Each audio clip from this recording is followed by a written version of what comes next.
Soweit ich weiß, levelt immer noch keiner wirklich in einem Dungeon, sondern weiterhin alle in Envy Depths. Also Kraken war ich jetzt mit 163 noch nicht. Ich glaube, ich weiß gar nicht, war ich mit 162 mal bei Kraken? Weiß ich jetzt gar nicht mehr. Auf jeden Fall habe ich es bei 161 mal getestet. Oder war es 162? Bin mir echt nicht mehr sicher. Ich glaube, es war 161. Auf jeden Fall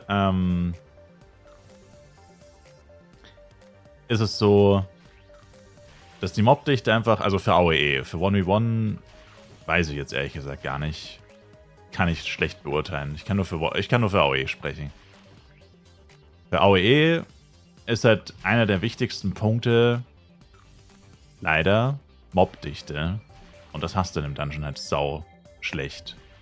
Es gibt keinen Spot in einem Dungeon, wo du wirklich permanent AOEen kannst. So wie bei zum Beispiel Kraken oder Naga oder irgendwelche Open-World-Monster, die halt einen nicen Spot haben. Das geht hier nicht. Selbst der beste Spot in einem Dungeon ist, muss man einfach sagen, bescheiden. Also es gibt ein paar Spots, die sind ganz okay. Zum Questies farmen und so. Und ich meine, ein bisschen XP kriegt man ja auch beim Questies farmen. Aber wenn es wirklich dein Main-Ziel ist, nur XP zu kriegen, dann ist es für AOE einfach zu schlecht, weil du tötest halt halb so viele Monster. Also selbst Monster, bei denen du zum Beispiel Kraken 20, 30, 40 oder sogar 50% weniger XP bekommst, weil du zu hoch bist, kann es trotzdem sein, dass du aufgrund einer extrem guten Killtime und Mobdichte tatsächlich immer noch schneller levelst, einfach weil Mobdichte und Killtime, aber hauptsächlich Mobdichte. Und das ist halt schwierig. Und dann gibt es natürlich noch den Envy Depths Dungeon. Also ich meine, Kraken jetzt mit 163, spätestens mit 164, denke ich mal, ist Kraken jetzt auch nicht mehr wirklich geil. Also ich denke bis 162 AOE bei Kraken, Captain Kraken, macht wahrscheinlich durchaus Sinn. Also mit 162 ist safe auch noch extrem gut bei Captain Kraken. Ich denke ab 163, spätestens 64 ist es dann schon auch nicht mehr so geil, weil du tötest 3000 Monster die Stunde oder so. Und ja, kriegst jetzt nicht wirklich so viel XP, wie du eigentlich für 3000 Monster kriegen solltest, natürlich. Immer noch besser als hier wahrscheinlich, oder vielleicht genauso gut, aber ist irgendwie auch nicht mehr so geil. Und ja, aber Envy Depths, also Cursed Dungeons, soweit ich weiß, die sollten eigentlich, weil die skalieren ja. Und da der Schwierigkeitsgrad angepasst wurde, beziehungsweise man mit 164 immer noch reingehen kann in Cursed Dungeons, müsste die XP eigentlich auch für 164 angepasst worden sein, sodass es wahrscheinlich auch immer noch um Welten besser ist. Wie gesagt, für AOE. Für 1v1 weiß ich es jetzt nicht. Ich denke, als 1v1 ist die Mobdichte in dem Dungeon hier ausreichend. Gibt schon ein paar gute Spots, wo du als 1v1, außer du two-shottest jetzt jedes Monster, wahrscheinlich echt keine Probleme haben solltest. Ich meine, der Spot hier mit den ich sage mal Lumenfin, ich meine Dreadfin.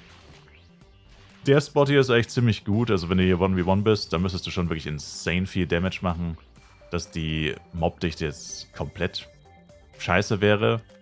Klar, immer noch schlechter als Open World, keine Frage.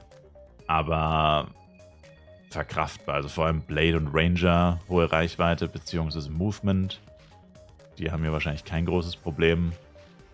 Und ja. Also ich denke, 1v1 hat das. Also ich denke, 1v1 hat es in dem Fall ein bisschen leichter. Levelt natürlich grundsätzlich langsamer.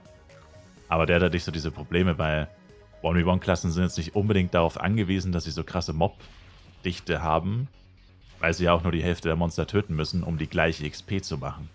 Also wenn ich als Elementor 3000 Monster die Stunde anpeile, um eine geile XP zu kriegen, oder gute XP, also absolutes Minimum ist ja eigentlich 2000 ab einem gewissen Level, ab Asria oder so, ist ja eigentlich wirklich mal ein absolutes Minimum die Stunde, dass man 2000 Monster tötet, ist AOEler, oder will man anpeilen.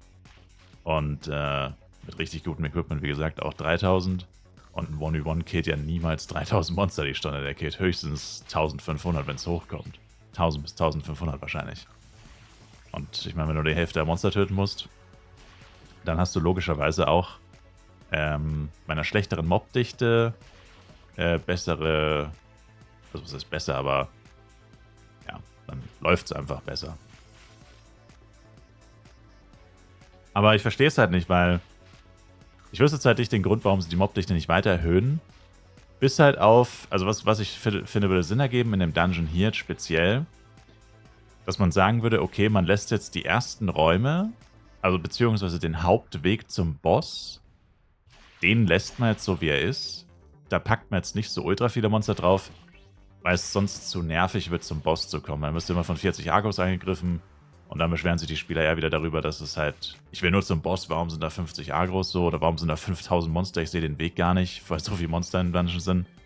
Das würde vielleicht Sinn ergeben, dass sie den Weg sozusagen freilassen, wie es wäre, wie im Winter, wenn er freigeräumt wurde, sozusagen.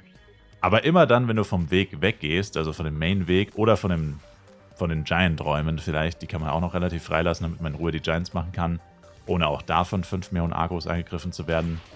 Aber es gibt ja noch einen Dungeon-Teil, ich kann es leider nicht zeigen, weil ich keine Karte habe. Aber es gibt ja noch den hinteren Dungeon-Teil, wo du nicht hin musst, weder für die Quest noch für den Boss. Und der Dungeon-Teil ist relativ groß. Und in diesem Dungeon-Teil, wo eigentlich nur gelevelt oder gefarmt wird, da macht man nichts anderes. Also da wird nur jemand hingehen, der da wirklich mehr Zeit verbringen will. Gut, einer wird sich vielleicht mal einen Dungeon anschauen wollen, einfach wie groß ist der Dungeon und so, pipapo, überall mal hinlaufen. Aber die meisten Leute, die da hingehen wollen, werden nur hingehen, um, so wie ich, Questies zu farmen oder zu leveln. Und, wie gesagt, das wäre dann schon cool, wenn sie die Moblichkeit halt nochmal erhöhen würden. Und zwar nochmal ordentlich erhöhen würden. Also das, was wir jetzt zweimal gemacht haben, zweimal leicht erhöht, minimal könnte man fast sagen, das könnten sie jetzt einfach nochmal auf einen Schlag machen. Also quasi nochmal zweimal leicht erhöhen, aber auf einmal, also einmal mittel erhöhen. Ich denke, dann kann man hier gut was drin anfangen in dem Dungeon. Aber wie gesagt, momentan schwierig. Einzig Coole ist halt, dass du dieses 2 Fliegen mit einer Klappe hast. Du kannst die halt halbwegs gut leveln. Und farmst halt zeitgleich die Questies, die man eh farmen muss. Oder man kauft sie sich, je nachdem.